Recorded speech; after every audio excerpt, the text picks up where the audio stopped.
تبلیغی جماعت پر اعتراضات اور جوابات۔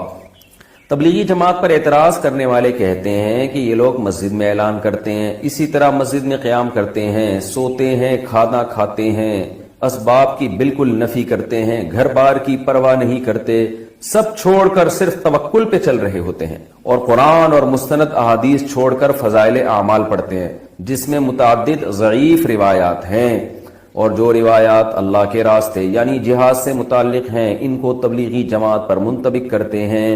براہ کرم ان اشکالات کا جواب دیجئے۔ معاذ صاحب کراچی سے۔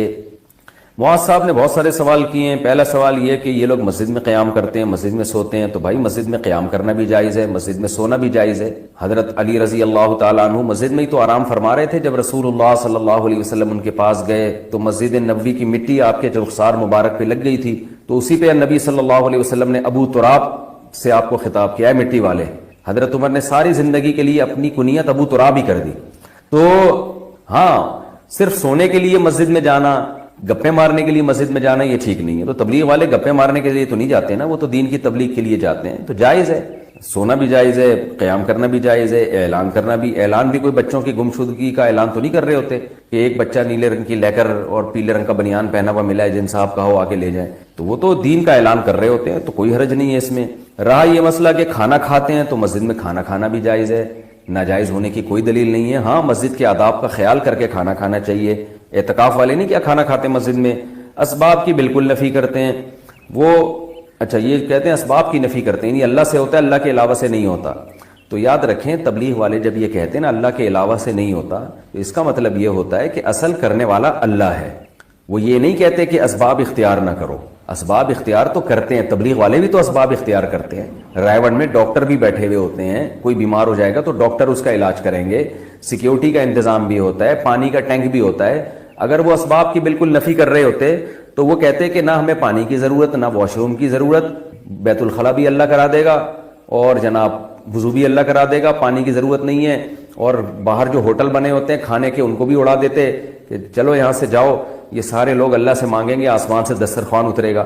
تو ہر چیز کا ایک مطلب ہوتا ہے۔ تبلیغ والے جب یہ کہتے ہیں کہ اللہ سے ہوتا ہے، اللہ کے علاوہ سے نہیں ہوتا، اس کا مطلب یہ ہے کہ اللہ کے علاوہ سے جو ہوتا ہوا نظر آ رہا ہے اس میں بھی کرنے والی ذات اللہ کی ہے، تو اس لیے اصل نظر اللہ پہ رکھو، اسباب اختیار کرو، مگر دل میں یہ عقیدہ رکھو کہ ان اسباب میں جان اللہ ڈالے گا، اللہ نہیں چاہے گا تو پوری دنیا کے بھی اسباب اختیار کر لیں کچھ نہیں ہوگا۔ تو یہ اصل کانسیپٹ ہے تبلیغ جماعت والوں کا، اور یہ بالکل شریعت کے عین تقاضوں کے مطابق ہے۔ ہاں، کوئی عامی آدمی جس کو علم نہ ہو وہ اسباب کی بالکل یہ نفی کر دے اور وہ کہے کہ دکان چلانی نہیں ہے، بس اللہ رزق دے گا، تو پھر تبلیغ کے اکابر اس سے بری و ذمہ ہیں، وہ اس کا اپنا مسئلہ ہوگا، اپنا ذاتی وہ ہوگا۔ وہ تبلیغ والے جو علماء ہیں وہ ایسی باتیں نہیں کرتے، یا ان کا یہ کانسیپٹ نہیں ہے۔ تو اسباب سے ہونے کا مطلب کیا ہے کہ یعنی اسباب سے نہ ہونے کا مطلب یہی ہے کہ جیسے وہ ایک مثال بھی دیتے ہیں نا کہ آگ کا کام ہے جلانا، لیکن ابراہیم علیہ السلام کو آگ میں ڈالا گیا تو آگ نے نہیں جلایا، اس سے پتہ چلتا ہے جلاتا اصل تو اللہ ہے۔ اب اس سے تبلیغ والے کبھی یہ ترغیب نہیں دیتے کہ آپ بھی آگوں میں چھلانگ لگایا کرو، یا چولہا گھر میں جل رہا ہو تو چائے کا برتن رکھنے کے بجائے دودھ اور پتی کھا کے خود اس چولہے پہ بیٹھ جایا کرو تو اللہ اپنی مرضی سے تمہیں بچا لے گا، تو کبھی بھی نہیں ایسا کہتے بھائی آگ سے دور بھاگو۔ تو اس کو سمجھنا چاہیے کہ وہ کیا، وہ ذہن بناتے ہیں کہ اللہ پہ اعتماد کرو، اللہ پہ توکل کرو، اسباب اختیار کرو، مگر نظر کس پہ رکھو، اللہ پہ، یہ مقصد ہوتا ہے اس کا۔ اور یہ جو آپ نے بات کی ہے کہ جی وہ یہ کہتے ہیں گھر کی بار کی پرواہ نہیں کرتے، یہ بھی غلط ہے۔ کہتے ہیں سب چھوڑ کر صرف توکل پہ چل رہے ہوتے ہیں۔ کچھ لوگ ایسا کرتے ہیں، بالکل کرتے ہیں، میں نے بھی دیکھا ہے، بیوی بچوں کی تربیت کی بھی فکر نہیں ہوتی، ان کے بزنس کی بھی، کاروبار کی بھی، کھلانے کی بھی فکر نہیں ہوتی، چلے کے لیے نکل گئے، 4 مہینے کے لیے نکل گئے، پیچھے بیوی بچے دھکے کھاتے پھر رہے، کھانے کو نہیں ہے۔ یقیناً کچھ لوگ ایسا کرتے ہیں، مگر یہ کچھ لوگ تبلیغ کے اکابر کی اجازت سے نہیں کر رہے ہوتے۔ میرا خود تجربہ ہے، کراچی اجتماع میں ایک شخص آیا، یونیورسٹی میں پڑھ رہا تھا، بزرگوں کے پاس گیا کہ میں وقت لگانا چاہتا ہوں، 4 مہینے کے لیے جانا چاہتا ہوں، میں خود اس کا گواہ ہوں۔ ان کو مشورہ دیا تبلیغ کے اکابر نے کہ پہلے آپ اپنی تعلیم یا امتحان مکمل کر لیں، کیونکہ یہ آپ کا ورنہ ادھورا رہ جائے گا. اسے جیسے ہی کمپلیٹ کریں پھر آپ 4 مہینے کے لیے نکل جائیں. بعض دفعہ تو رائیونڈ سے واپس کیا جاتا ہے. پھر یہ بھی پوچھا جاتا ہے کہ وہ اگر بتائے نا کہ میرے گھر میں کوئی کھانے کا ذریعہ نہیں ہے, آمدن کا ذریعہ نہیں, بس میں اللہ توکل نکل رہا ہوں, تبلیغی اکابر کبھی بھی اس کو نہیں جانے دیتے. تو اگر کوئی جا رہا ہے تو وہ خود سے کر رہا ہے یہ کام, آپ اس کو تبلیغ کے کھاتے میں نہیں ڈال سکتے. اچھا بھائی, اور یہ جو کہہ رہے ہیں کہ قرآن اور مستند احادیث کو چھوڑ کر فضائل اعمال پڑھتے ہیں جس میں متعدد ضعیف روایات ہیں. کان سے کیا نکلتا ہے؟ میل, تیلیاں ڈال ڈال کے لوگ نکال رہے ہوتے ہیں. کسی کو دکھائیں کتنا غصہ آتا ہے, بھائی اپنا گند ہمیں کیوں دکھا رہا ہے؟ ایک سوراخ کان ہے, منہ سے تھوک, کسی کے اوپر تھوکو چماٹ لگائے گا وہ. باقی جو کچھ راستے تو ایسے ہی وہ ہیں ہی گندگی نکلنے کے لیے, ان کا تو تذکرہ کرتے ہوئے بھی گھن آتی ہے, تصور سے بھی گھن آتی ہے. مسام سے پسینہ نکلتا ہے, وہ بھی بدبودار. لوگ کہتے ہیں یار پسینہ آ رہا ہے نہا کے آ جا, تو ذرا سی چمڑی ادھڑے نا, اندر کیا ہے؟ گندی گند, خون ہے وہ ناپاک.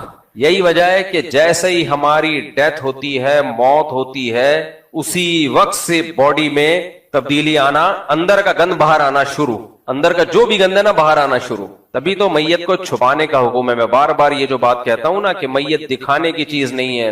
لوگ سمجھتے ہیں میں مذاق کر رہا ہوں, اتنی چہرے کی رونمائی ہونی چاہیے. میت کی بے اکرامی ہے, اس کو چھپاؤ, بس قریبی رشتہ دار دیکھیں, باقی کوئی نہ دیکھے. اس کو چھپاؤ کیونکہ اس کے چہرہ متغیر ہو رہا ہے.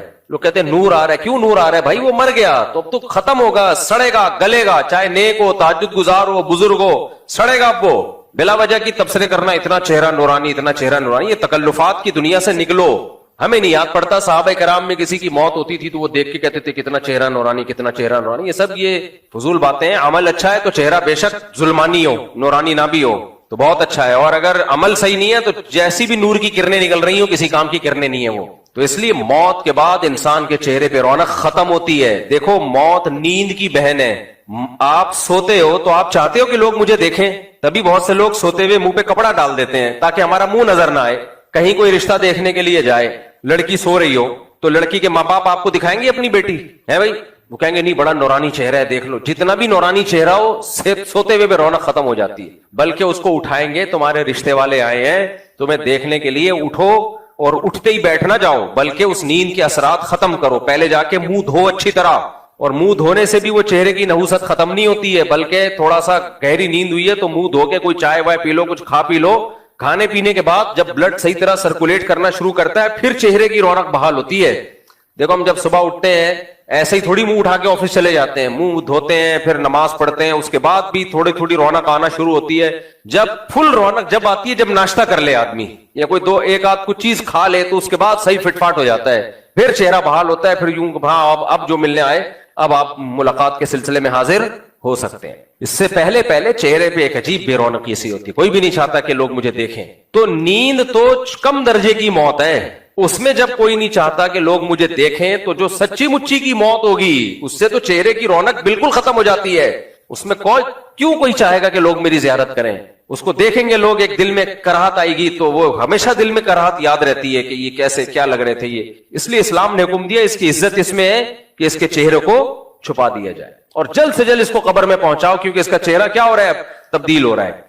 اور کچھ موتیں ایسی ہوتی ہیں جن میں بہت جلدی چہرہ تبدیل ہو جاتا ہے, جیسے برین ہیمریج ہے یا ہارٹ اٹیک ہے, اس میں تو بہت جلدی چہرہ خراب ہوتا ہے, چاہے نیک آدمی ہو چاہے برا آدمی ہو.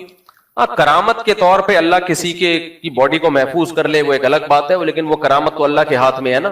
تو انسانوں کا چہرہ موت کے بعد متغیر ہوتا ہے, اس میں رونق نہیں ہوتی. زندگی میں رونق ہوتی ہے چہروں پہ چلتے پھرتے, موت کے بعد نہیں ہوتی رونق.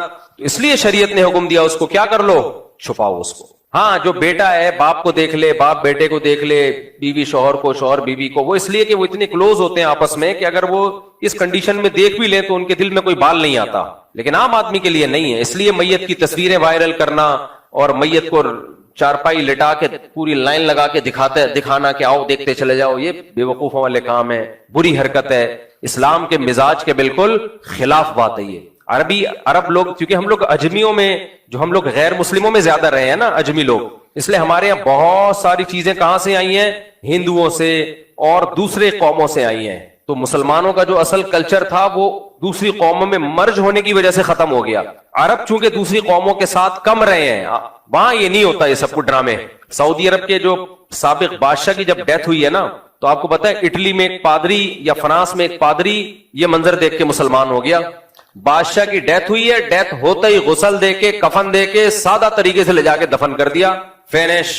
تو پادری نے بولا یار یہ کتنا سادہ مذہب ہے ان لوگوں کا, اتنا بڑا آدمی دنیا سے گیا ہے اور کیسے آرام سے اس کی تدفین ہوئی ہے بالکل سادہ طریقے سے. کیونکہ غیر مسلم ملکوں میں جب کوئی بڑا آدمی فوت ہوتا ہے تو وہ دفن ہونے سے پہلے 25-30 کو مزید فوت کرا دیتا ہے. وہ بہت مشکل ان کی مذہبی رسومات ہوتی ہیں. اب تو چونکہ ان کا خاندانی نظام تباہ و برباد ہو گیا نا, بندہ مرتا ہے تو نہ ابا کا پتا نہ اما کا پتا نہ بھائی نہ چاچا, تو وہ وصیت کر کے جاتا ہے کہ مجھے جو مرضی کر دینا میرے ساتھ. تو اس میں جو ڈاکٹر لوگ ہیں اس کے گردے پھیپڑے کلیجی ولیجی گھٹنے مٹنے نکال کے فریز کر دیے کہ بھائی بعد میں کسی جس کے فٹ آ گئے اس کو لگا دیں گے, باقی باڈی کو وہ جلا دیتے ہیں, راکھ جو ہے پھر وہ زمین میں ڈال دیتے ہیں. تو وہ خود یہ وصیت کر رہے ہوتے ہیں, کچھ کہتے ہیں نہیں میری پوری باڈی کو جلا دیا جائے. تو اوون ہے وہاں پہ, تو کیوں خاندانی نظام تباہ ہو گیا نا, پیچھے کوئی رونے والا تو ہے ہی نہیں, تو وہ کیا روئے گا. تو کیا میت کی منہ دکھائی گیا, وہ رکھ بھی دیں تو کوئی نہیں آ کے دیکھے گا. ایسا ہو رہا ہوتا ہے, ابا کی ڈیتھ ہو گئی, بچے کو بتایا, بولتا ہے دفنا دے بھائی. یہ سیٹ اپ مارکیٹ میں کیا ہو رہا ہے, اور یہاں بھی آ رہا ہے آہستہ آہستہ. جب نسلیں روکو گے ایک ایک دو بچے, تو خاندانی نظام کیا ہوگا, اس سے ختم, فینش. پہلے 2 بچے ہوں گے, پھر 1 ہوگا, پھر 1 بھی نہیں ہوگا. لوگ کہیں گے جب بچے بری چیز ہے تو پھر 1 بھی کیوں. جاپان میں ہو گیا نا یہ, اٹلی میں ہو گیا, جاپان میں ہو گیا, امریکہ میں جو بہت سے لوگ تھے ان کے درمیان ان میں بھی یہ ہو گیا ہے. تو اب اس کا نتیجہ نکل رہا ہے کہ گورنمنٹ جو ہے وہ پیسے دے دے کے کہہ رہی ہے بھائی بچے پیدا کرو. وہ لوگ کہتے ہیں جاؤ, تو پاگل نہیں, ہم بچے پیدا کریں گے, لائف کو انجوائے کرنے دو. کیونکہ انہوں نے ایک دفعہ ان کے دماغ میں یہ ڈال دیا کہ یہ بچہ نعمت نہیں ہے, یہ بوجھ ہے. ہماری شریعت نے ہمارے دماغ میں کیا ڈالا, یہ بوجھ نہیں ہے, یہ کیا ہے, گفٹ ہے, یہ ہبا ہے, گفٹ ہے. تو گفٹ تو جتنا آئے اچھا ہوتا ہے نا بھائی, جتنا بھی گفٹ آئے نا, جگہ نہ بھی ہو آدمی کہتا ہے آنے دو, بیگ میں جگہ نہ بھی ہو آدمی کہتا ہے آنے دو. تو بعد میں دیکھیں گے اس کا کرنا کیا ہے. خیر, تو ان ملکوں میں تو اب یہ سیٹ اپ شروع ہو گیا ہے. جاپان میں بھی قبرستان ہے, اتنی سی قبر ہوگی, پورا خاندان 8-10 نسلوں کا اس میں سما جائے گا. وہ پردادی کی راکھ ہے, یہ نانی کی راکھ ہے, ایک بوتل میں آتی ہے, ڈھکن میں آ جائے گی. اب اور جب مزید سائنس ترقی کرے گی نا, تو ابھی پوری انسان کی راکھ ایک بوتل میں آ رہی ہے. سائنس جب جاپان میں مزید سائنس ترقی کرے گی تو پوری راکھ ایک ڈھکن میں آ جائے گی. اس کے بعد ایک USB ہوگی, میرا خیال ہے سافٹ ویئر ہوگا لاش کا, راکھ کی بھی ضرورت نہیں ہے, وہ ڈیجیٹل فارم میں آ جائے گی. نمبر ہوں گے, آپ کے دادا کا نمبر ہے 0132, یہ آپ کے دادا ہیں. کہاں ہیں یہ, بس ڈیجیٹل فارم میں ہے. یہ دعائیں مغفرت کرنی ہے, یا اللہ 0132 کی مغفرت فرما. ٹھیک, یہ ڈیجیٹل فارم. ہمارے اب تک پورا مردہ ہوتا ہے, جمشید غفار جو بھی اللہ سب کی زندگی دے, لیکن جو مر چکے ہیں ان جمشید کی بات کر رہا ہوں. پورا باقاعدہ پراپر A to Z, سر سے لے کے پاؤں تک پورا باقاعدہ مردہ ہوتا ہے سارے پرزوں کے ساتھ. اسی لیے تو بہت سے لوگ جنازے کو چارپائی کو کندھا نہیں دیتے, کیونکہ اتنے صحت مند ہوتے ہیں بعض لوگ, کندھا دینے میں اگلے کو ڈر ہوتا ہے کہ اگلا جنازہ میرا نہ ہو. ایک بھاری بھرکم آدمی کا انتقال ہو گیا نا, تو اس لوگوں نے کہا, اس کے بچوں نے کہا بھائی کندھا دو. لوگوں نے کہا ہم نے تھوڑی مارا ہے بھائی, تو اس لیے کہ وہ اٹھانا میں بڑی ٹینشن ہو رہی تھی. تو کہاں سے کہاں بات چلی جاتی ہے دیکھو یار. ہاں نہیں آ رہا ہوں, اس طرف آ رہا ہوں, بہت پیچھے چلے گئے آپ تھوڑا سا. ہاں میں یہ عرض کر رہا تھا, ہاں میں یاد آیا مجھے. تو غیر مسلموں کے ہاں تو میت کی رونمائی اس لیے ختم ہو گئی, خاندانی نظام ہی تباہ ہو گیا. لیکن ان میں جو فیملی والے لوگ ہیں نا, ان کے ہاں پھر بہت مشکل ہے بھائی. میرا دل چاہتا میں ولاگ بناؤں کہ یار ان کی میت کی رسومات دیکھو, 2-2, 3-3 ہفتے, 1-1 مہینہ. اور اگر کوئی وزیر یا رائل فیملی کا کوئی بندہ, ابھی وہ جو برطانیہ کی ملکہ فوت ہوئی تھی, اس کی ڈیتھ جب ہوئی ہے تو کتنے مہینے بعد اس کو دفن کیا ہے. اتنا لمبا ان کی میتوں کا پروٹوکول ہوتا ہے. انسان کہتا ہے اللہ تیرا کتنا فضل ہو گیا, تو نے ہمیں اسلام دیا. اور ٹھیک ٹھاک خرچہ ہوتا ہے. جو کرسچن جو مسیحی لوگوں میں جو فیملی والے لوگ ہیں, خاندانی لوگ ہیں, بڑی فیملیاں ہیں, لاکھوں روپے میت کی تدفین پہ خرچہ ہوتا ہے. جب مر گئے تو پھر اس کو سوٹ بوٹ ٹائی, اور تابوت بھی مہنگا والا ہوتا ہے, ٹھیک ٹھاک مہنگا تابوت. پھر اس کو لا کے رکھا جائے گا, پھر قافلے آئیں گے, پھر یہ ہوگا, پھر وہ ہوگا, پتہ نہیں کیا کچھ. پادری آئے گا, پھر وہ پڑھتا رہے گا کچھ نہ کچھ. 1 سے 1.5 ہفتہ تو کم از کم لگے گا. پھر اس کے فضائل پہ کانفرنس منعقد کی جائے گی کہ یہ کیا کیا کرتے تھے, کیا کیا ان کی کارگزاریاں تھیں. اس کے بعد جا کے اس کو پروٹوکول کے ساتھ دفن کیا جائے گا. اسلام نے ان سب چیزوں کو ناجائز قرار دے دیا. کیا قرار دے دیا؟